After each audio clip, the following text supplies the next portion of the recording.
안녕하세요. 김상순입니다. 2분 뉴스입니다. 지난 7월 4일 중국 광둥성 광저우시 판우구의 한 아파트 주민들이 모여 시위를 했습니다.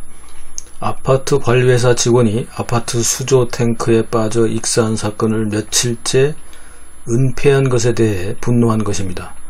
6월 28일 이 아파트 관리회사의 직원이 수도 저장 탱크에 익사했습니다. 이 직원이 연락이 되지 않자 관리회사 직원들이 찾아 나섰고 13시 20분경 경찰에도 실종 신고를 했습니다. 직원들이 당일 오후 3시가 넘어서 아파트 수조 탱크에서 실종자를 찾았지만 이미 익사했습니다. 이후 경찰은 이 직원의 사망 시간을 당일 오전 11시로 추정했습니다. 물탱크 안에서 익사한 직원을 발견한 관리회사는 당일 16시 16분경 아파트 주민들에게 17시부터 수도 시스템 정기점검을 위해 단수를 할 것이니 미리 사용할 물을 받아놓으라는 통지를 했습니다. 이해되시나요? 수돗물 저장 탱크에 사람이 익사한 사실은 은폐하고 그 물을 받아서 쓰라고 통지한 거죠. 이 사건은 은폐되다가 7월 4일 이 사실을 알게 된 주민들은 아파트 관리회사의 조치에 분노하며 항의 시위와 함께 책임자의 처벌을 요구하고 나섰습니다.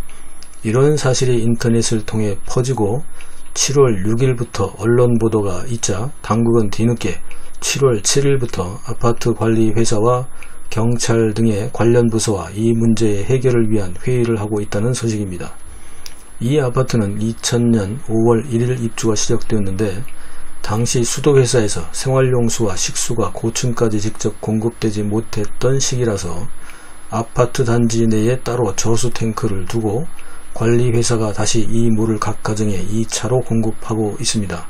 문제는 익사한 수조 탱크가 생활용수이었는지 식용이었는지도 은폐되고 있습니다.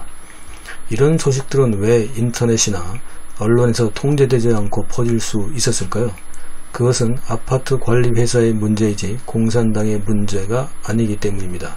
이런 사건이 생기면 공산당은 뒤늦게 해결사로 나서서 마치 정의의 사도처럼 행사할 수 있고 사실 은폐에 경찰도 개입되었다면 개인 비리로 처벌하면서 또 생색을 낼 수 있기 때문입니다. 중공의 이중성 이해되시죠? 2분 뉴스였습니다. 감사합니다.